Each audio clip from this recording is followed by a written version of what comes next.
If you're here already, that's crazy. And since you're here already, we finna hear this song one more time. 'Cause it's banging. And I got a great speaker on my computer back here. We finna sing this. Let's blast it real quick.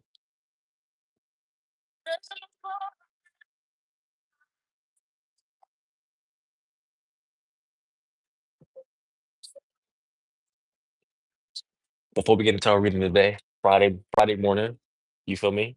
You were I can't say amazing.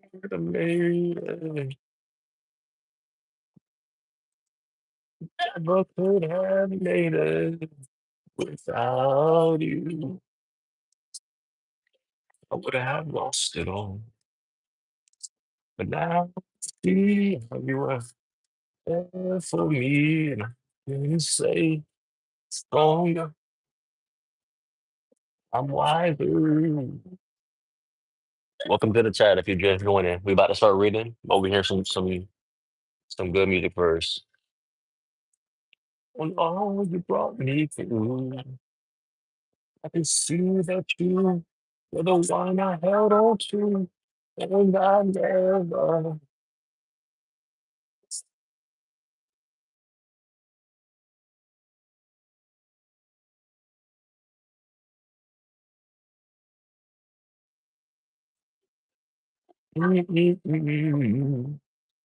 But now I see how you were there for me.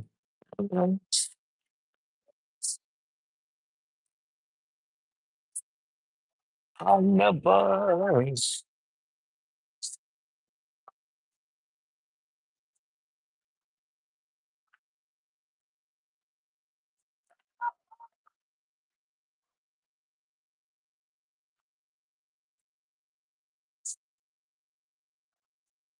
and wiser on fire. So much.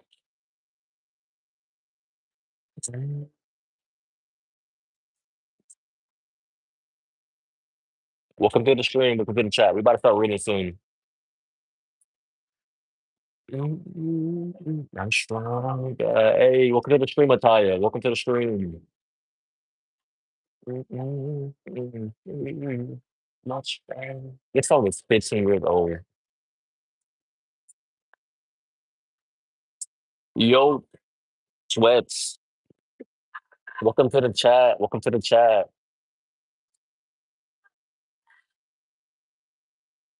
Hey, good morning, everybody who's in the chat this morning. Good morning. Good morning. I'm about to read the Master Key System, chapter 12. Um, right now. Why did you come live? I'm about to read the chapter 12. Right now we're listening to Never Would Have Made It by Marvin Sapp. Right before we start to do our reading this morning. Yo, bro, why are you at the gym? I'm not at the gym. I'm in the gym in the garage. I didn't- Yeah, you made it. So good. Never would have made it. My content is really a variety of content. I read, I have discussions here. Um, I share out new things. I like to do new things every single day. Just a variety of content, something new all the time. Something new all the time. Good morning to everybody that's in the chat this morning. Appreciate everybody who's here this morning. Thank you, thank you. And now that we have gotten through our good morning our good morning music this morning, I thought the book was a Bible. Nah, it's the Master Key System. Uh, Fire book, really great book, really great read. Hey, drop some likes on the stream if you've been sitting in the chat for more than 2 minutes already. You feel me? If you've been here for more than 2 minutes, go ahead and drop a like. Thank you for the like. Um, but we're on week 12 of this book, right? There's 24 chapters, and what we're doing here for this particular stream is what we do. We read this chapter, whatever chapter it is that we're reading for that week. And then we do the exercises at the end of each chapter. This book is really cool because it gives you exercises that you can also do once you do the reading, right? So it gives you a way to apply your knowledge, right? Knowledge isn't knowledge unless you know how to apply it. Um, So that's what we're doing on this stream particularly. I might hit some reps in in between stuff, just get a little pump in to keep reading. You feel me? But yeah, that's what we're doing on this stream today. So good morning to everybody that is here. Thank you for joining our stream over here on the Limitless Core. Um, Hope you enjoyed this morning's music. You feel me? Never would have made it. That's a fire song. Always a great song to start the morning off with. Um, but this is week 12. We've been reading this book for 12 weeks. Every week is a different chapter. We're going for 24 weeks, right? 24 weeks until we finish the book. Uh, we're halfway there. You feel me? And we're going to get started on today's reading right now. So this is the Master Key System. If you're not aware of it, part 12, a very famous book, very cool book. I like it. And let's get to reading, right? So part 12.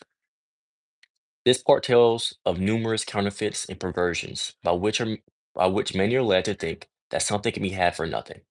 There is no royal world to success. We must give before we can get. If we cannot give money, we must give service. We must give time and thought. The law of compensation demands an eye for an eye. It tells how we may create the implements by which we may put into operation the laws which we can gain access to the unlimited resources of nature. And now the introduction to part 12. In the fourth paragraph, you will find the following statement. You must first have the knowledge of your power, second, the courage to dare, and then and third, the faith to do. If you concentrate upon your thoughts given, if you give them your entire attention, you will find a world of meaning in each sentence and will attract to yourself other thoughts in harmony with them. And you will soon grasp the full significance of the vital knowledge upon which you are concentrating. Knowledge does not apply itself. We as individuals must make the application, and the application consists of in fertilizing the thought with a living purpose. The time and thought which most persons waste in aimless effort would accomplish wonders if properly directed with some special object in view. In order to do this, it is necessary to center your mental force upon a specific thought and hold it there, to the exclusion of all other thoughts. If you have ever looked through the focusing screen of a camera, you found that when the object was not in focus, the impression was indistinct and possibly blurred. But when the proper focus was obtained, the picture was clear and distinct. This illustrates the power of concentration. Unless you can concentrate upon the object which you have in view, you will have but a hazy, indifferent, vague, and indistinct and blurred outline of your ideal, and the results will be in accordance with your mental picture. Part 12. Now, this book gets into bullet points, right? If you have never seen this book in person, you never had this book in hand, this book does a lot of bullets. It takes you step by step through it, right? Part 12, bullet one. There is no purpose in life that cannot be best accomplished through a scientific understanding of the creative power of thought. Bullet two, the power to think is common to all. Man is because he thinks. Man's power to think is infinite. Consequently, his creative power is unlimited. Also, chat, he says man a lot here, but you can substitute man for any gender that you want to substitute it for, right? It's for everybody. Bullet three, we know that thought is building for us, the thing we think of, and actually bringing it nearer. Yet we find it difficult to banish fear, anxiety, or discouragement, all of which are powerful thought forces, and which continually send the things we desire further away, so that it is often one step forward and two steps backward. And we want to take three steps forward. The only way to keep from going backward is to keep going forward. Eternal vigilance is the price of success. There are three steps, and each one is absolutely essential. You must first have the knowledge of your power, second, the courage to dare, and third, the faith to do. With this as a basis, you can construct an ideal business, an ideal home, ideal friends, an ideal environment. You are not restricted as to material or cost. Thought is omnipotent and has the power to draw on the infinite bank of primary substance for all that it requires. Infinite resources are therefore at your command. Bro, keep working. Appreciate that. But your ideal must be sharp, clear cut, and definite. To have one ideal today, another tomorrow, and a third next week means to scatter your forces and accomplish nothing. Your result would be meaningless and chaotic combination of wasted material. Unfortunately, this is the result which many are securing. and the cause is self-evident. If a sculptor started out with a piece of marble and a chisel and changed his ideal every 15 minutes, what result could he expect? And why should you expect any different result in molding the greatest and most plastic of all substances, the only real substance? The result of this indecision and negative thought is often found in the loss of material wealth. Supposed independence, which requires many years of toil and effort, suddenly disappears. It is often found then that money and property are not independence at all. On the contrary, the only independence is found to be a practical working knowledge of the creative power of thought. This practical working method cannot come to you until you learn that the only real power which you can have is the power to adjust yourself to divine and unchangeable principles. You cannot change the infinite, but you can come into an understanding of natural laws. The reward of this understanding is a conscious realization of your ability to adjust your thought faculties to the universal thought, which is omnipresent. Your ability to cooperate with this omnipotence will indicate the degree of success which you will meet. The power of thought has many counterfeits, which are more or less fascinating, but the results are harmful instead of helpful. Of course, worry, fear, and all negative thoughts produce a crop of their kind. Those who harbor thoughts of this kind must inevitably reap what they have sown. Again, there are the phenomena seekers who gormandize on the so-called proofs and demonstrations obtained at material seances. They throw open their mental doors and soak themselves in the most poisonous currents which can be found in the psychic world. They do not seem to understand that this ability to become negative, receptive, and passive, and thus drain themselves of all their vital force, which enables them to bring about these vibratory thought forms. There are also the Hindu worshippers who see in their materialized phenomena, which are performed by the so-called adepts, a source of power, forgetting or never seeming to realize that as soon as the will is withdrawn, the forms wither, and the vibratory forces of which they are composed vanish. Now let's get into these bullet points. 14. Telepathy or thought transference has received considerable attention, but as it requires a negative mental state on the part of the receiver, the practice is harmful. A thought may be sent with the intention of hearing or seeing, but it will bring the penalty attached to the inversion of the principle involved. Bullet 15. Hypnotism is positively dangerous to the subject as well as the operator. No one familiar with the laws governing in the mental world would think of attempting to dominate the will of another, for by doing so, he will gradually but surely divest himself of his own power. Bullet 16. All of these perversions had their temporary satisfaction, and for some keen fascination, but there is an infinitely greater fascination in a true understanding of the world of the power within, a power which increases with use, is permanent instead of fleeting, which not only is potent as a remedial agency to bring about the remedy for past error or results of wrong thinking, but is also a prophylactic agency protecting us from all manner and form of danger, and is finally an actual creative force which we can build new conditions and new environment. 17. The law is that thought will correlate with its object and bring forth in the material world the correspondence of the thing thought or produced in the mental world. We then discern the absolute necessity of seeing that every thought has an inherent germ of truth in order that the law of growth will bring into manifestation good, for good alone can confer any permanent power. Bullet 18. The principle which gives the thought the dynamic power to correlate with its object, and therefore to master every adverse human experience, is the law of attraction, which is another name for love. This is an eternal and fundamental principle, inherent in all things, in every system of philosophy, in every religion, and in every science. There is no getting away from the law of love. It is the feeling that imparts vitality to thought. Feeling is desire, and desire is love. Thought impregnated with love becomes invincible. We find this truth emphasized wherever the power of thought is understood. The universal mind is not only intelligence, but it is substance. And this substance is the attractive force which brings electrons together by the law of attraction, so that they form atoms. The atoms and form are brought together by the same law and form molecules. Molecules take objective forms, and so we find that the law of love is the creative force behind every manifestation, not only of atoms, but of worlds, of the universe, of everything of which the imagination can form any conception. It is the operation of this marvelous law of attraction which has caused men in all ages and all times to believe that there must be some personal being who responded to their petitions and desires and manipulated events in order to comply with their requirements. It is the combination of thought and love which forms the irresistible force called the law of attraction. All natural laws are irresistible. The law of gravitation or electricity or any other law operates with mathematical exactitude. There is no variation. It is only the channel of distribution which may be imperfect. If a bridge falls, we do not attribute the collapse to any variation of the law of gravitation.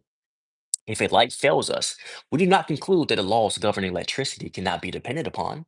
And if the law of attraction seems to be imperfectly demonstrated by an inexperienced or uninformed person, we are not to conclude that the greatest and most infallible law upon which the entire system of creation depends has been suspended. We should rather conclude that a little more understanding of the law is required, for the same reason that a correct solution of a difficult problem in mathematics is not always readily and easily obtained. Things are created in the mental or spiritual world before they appear in the outward act or event. By the simple process of governing our thought forces today, we help create the events will come into our lives in the future, perhaps even tomorrow. Educated desire is the most potent means of bringing into action the law of attraction. That's a bar. I'm not gonna lie. I gotta read it again. Educated desire is the most potent means of bringing into action the law of attraction. He wrote it on purpose. Man is so constituted that he must first create the tools or implements by which he gains the power to think. The mind cannot comprehend an entirely new idea until a corresponding vibratory brain cell has been prepared to receive it. This explains why it is so difficult for us to receive or appreciate an entirely new idea. We have no brain cell capable of receiving it. We are therefore incredulous. We do not believe it. If therefore you have not been familiar with the omnipotence of the law of attraction and the scientific method by which it can be put into operation, or if you've not been familiar with the unlimited possibilities which it opens to those who are unable to take advantage of the resources it offers. Begin now and create the necessary brain cells which will enable you to comprehend the unlimited powers which may be yours by cooperating with natural law. This is done by concentrating attention. The intention governs the attention. The intention, the intention governs the attention. Power comes through repose. It is by concentrating that deep thoughts, wise speech, and all forces of high potentiality are accomplished. It is in the silence that you get in touch with with the omnipotent power of the subconscious mind, from which all power is evolved. He who desires wisdom, power, or permanent success of any kind will find it only within. It is an unfoldment.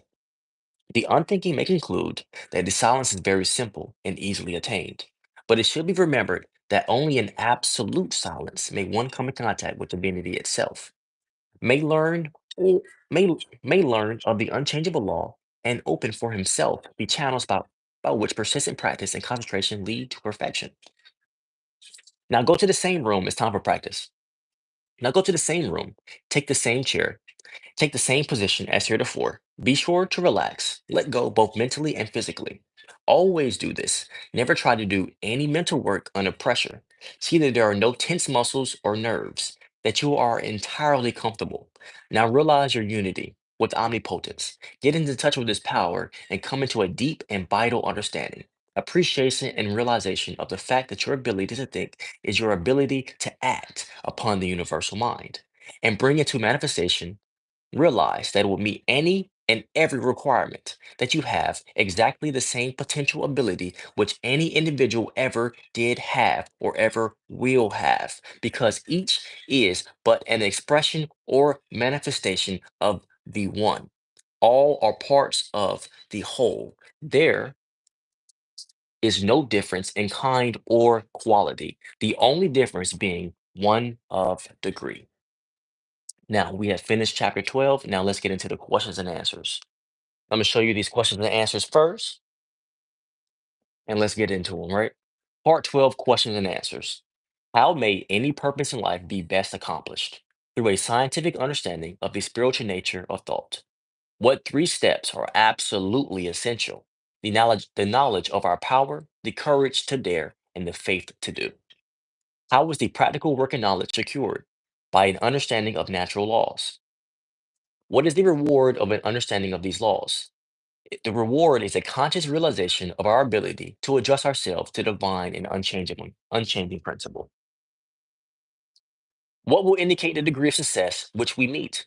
The degree in which we realize that we cannot change the infinite, but must cooperate with it. What is the principle which gives thought its dynamic power? The law of attraction, which rests on vibration, which in turn rests upon the law of love. Thought impregnated with love becomes invincible. Why is this law irresistible? Because it is a natural law. All natural laws are irresistible and unchangeable and act with mathematical exactitude. There is no deviation or variation. Why then does it sometimes seem to be difficult to find the solution to our problems in life? For the same reason that it has sometimes been difficult to find the correct solution to a difficult mathematical problem. The operator is uninformed or inexperienced. Why is it impossible for the mind to grasp an entirely new idea? We have no corresponding vibratory brain cell capable of receiving the idea. How is wisdom secured? By concentration. It is unfoldment. It comes from within. Now let's read this little excerpt from Wilson. Thought cannot be conceived. Thought cannot conceive of anything that may not be brought to expression. He who first uttered it may only be the suggestor, but the doer will appear. Now, chat, that was chapter 12. Let's read that one more time, though, because my mouth a little dry. I worked out and I haven't drank any water. It's understandable. Um, Thought cannot conceive of anything that may not be brought into expression. He who first uttered it may be only the suggestor, but the doer will appear. Just because somebody had the idea doesn't mean they will be doing the idea, right? Um, but the doer will show up, right? It will always show up. Now, let's get into the very important parts of this chapter, right? What are the very important parts of chapter 12? This right here in the very first paragraph of chapter 12. Introduction part 12. In the fourth paragraph, you will find the following statement. This is the most important part about this entire chapter. You must first have the knowledge of your power. Second, the courage to dare. And third, the faith to do. Now, this is very important. You must first have the knowledge of your power. You must know who you are. You must know that the power to do all things lies within you. Second, you must have the courage to dare. You must have the courage to take that step. And third, you must have the faith to do. Now, what is our practice for today? After we found the most important part of today's chapter, what did he want us to practice today? He wanted us to go to the same room, take the same chair in the same position. Make sure we relax, let go, both mentally and physically. Always do this. Never try to do any mental work under pressure. See that there are no tense muscles or nerves, that you are entirely comfortable. Now realize your unity with omnipotence. Get into touch with this power. Come into a deep and vital understanding, appreciation, and realization of the fact that your ability to think is your ability to act on the universal mind and bring it to manifestation. Realize that it will meet any and every requirement, that you have exactly the same potential ability which any individual ever did have or ever will have, because each is but an expression or manifestation of the one. All are parts of the whole. There is no difference in kind or quality, the only difference being one of degree. So every person you have ever looked up to, every person you have ever thought, dang, they do amazing things, you are no different than them. The only difference is your level of concentration. What do you focus on? And I want to leave you today with this. I watched this Christmas movie last night and it really stuck with me, right? It was this Christmas movie on Netflix.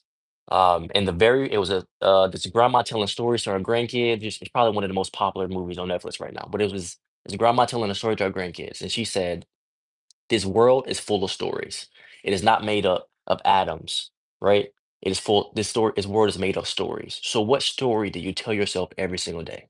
What is the story you tell yourself every day?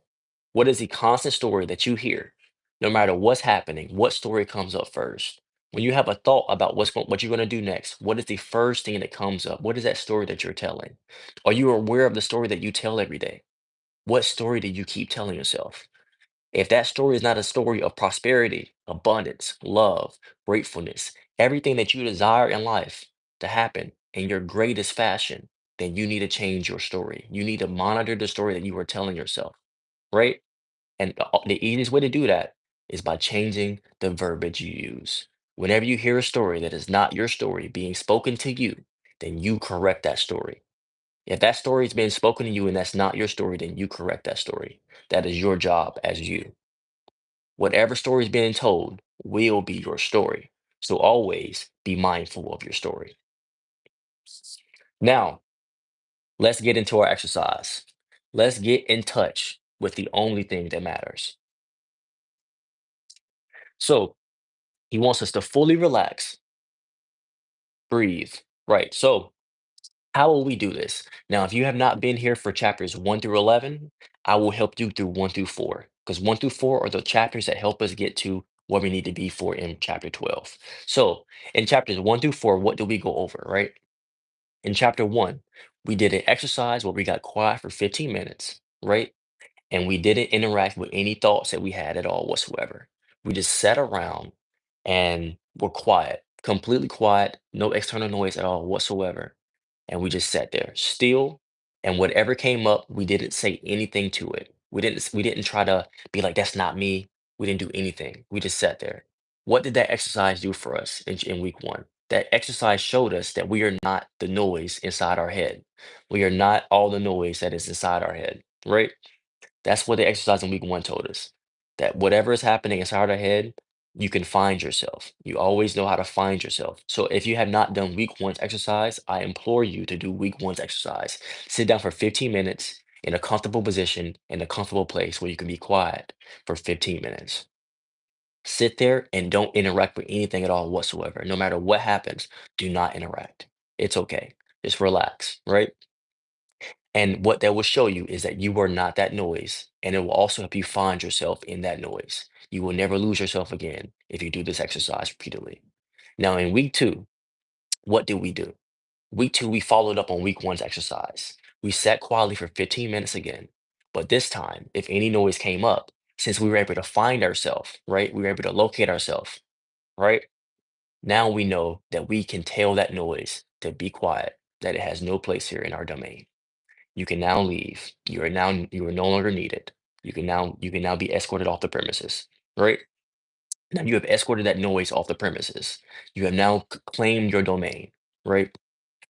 You have now claimed your domain, and you're the owner and the dweller that lives in your domain, right? Now that you have found yourself from week one's exercise, you are now the operator in week two's exercise. You have now found yourself, and now you are now the operator in week two. So 15 minutes in week two, and what we do in week two is we sit down quietly, and whenever noise comes up, it's not, you ain't got no business being here. See you later. Week three, what do we do? Week three, we learned how to relax our physical body. We learned how to let go of the tension in our shoulders, the tension in our neck, the tension in our face, the tension in our legs, the tension in our stomach, the tension in our toes, the tension in our fingers, the tension in our back, the tension in our stomach, the tension in our abs, the tension in our pelvis, the tension everywhere. We let that go. We let go all that tension in week three. We learned that in order to get the outcome that we're looking for, we must be in a state of ease, right? We must put ourselves in a state of ease to get where we want to be at. You cannot get where you want to be at being high strung, being anxious, being all of those things. Those things keep you stuck. So now you must put yourself in a state of ease. So in week three, from learning how to be the operator, from finding ourselves from week one, and then learning how to be the operator in week two. In week three, we use our operating skills. We let ourselves know, our entire body, our entire being, that it's okay. We can relax. We're in a safe space. Now that you are safe, and you know that you are safe, and you know that now you can relax, and nobody's here to harm you, you can take a break and allow yourself to actually relax. All that tension that you have built up on your body throughout the entire week can now be let go. So now, with me, let all your body parts know that you can now relax. Let your arms know they can relax. Let your shoulders know that they can relax. Let your neck know that it can relax. Let your head, let your mind know that it can relax. Let your legs know that they can relax. Let your feet know that it's okay. We're chilling. We don't even got to stand up right now. Let your toes know. Let your fingers know.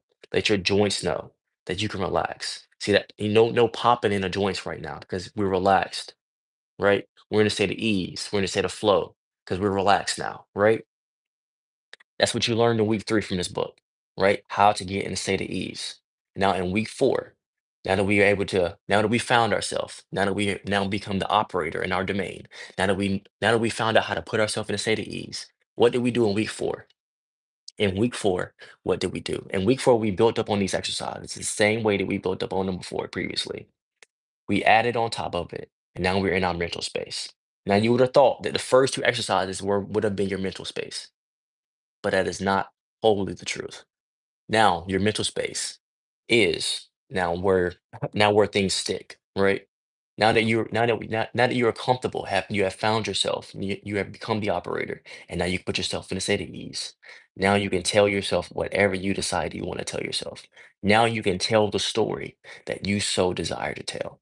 In week four, now you are able to tell your story. You were able to tell your magnificent, beautiful story of your beautiful and magnificent life. Now in week four, you have now told yourself that it's okay and it's working out. And now you can tell your story.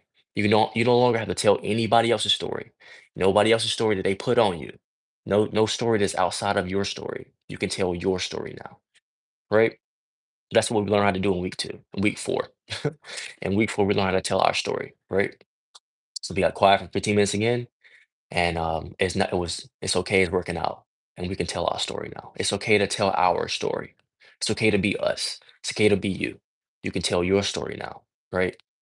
And now skipping all the other chapters because one through four it was the bread and butter. One through four is the bread and butter of this book, right? One through four is the bread and butter. Everything else is just little little taste of everything. Little yum yum yum. Every other chapter other than one through four in this book is a little bit of yum yum yum. You know, now we're in week 12. In week 12, he wants you to relax, be comfortable, find your same comfortable place that you found in week one through four, and just get in touch. Get in touch. Be quiet. Be still, and be in touch. Listen to your intuition. Listen to that stuff that comes to you. Listen to all that guidance that you receive, and actually follow it. Follow the guidance that you receive. In week 12, you were to follow the guidance. All the chapters after four were building you up to get to your destination that you wanted to be at, right? Now that I will explain weeks 5 through 11. In weeks 5 through 11, every single one of those chapters was for you to build the image of your ideal life. That was for you to tell your story. In weeks 1 through 4, you learned how to tell your story. In weeks 5 through 11, you told your story. In week 12, you sit in peace and you allow your story to be told. You allow the intuition that allows your story to be unfolded, whatever word you want to use. You allow it to be told. And that's what you do in week 12. And now that we have explained everything, I'm going to allow my story to be told. I'm going to lay here. I'm going to relax. I'm going to breathe. I'm going to breathe into my belly. I'm going to breathe out of my belly. And I'm gonna allow my intuition to lead me to the destination I just so desire to be at. And if you're here, I hope you enjoy. I'm about to hop into my meditation, and I hope you join. You feel me? So if you have missed it, I hope you watch the stream again on the channel. I'm gonna have to cut out the very beginning because that music will copyright my stream, so I will have to cut out the song at the beginning. But we're about to get into the meditation from today's book, today's reading, and I'm gonna see you in about 10 minutes.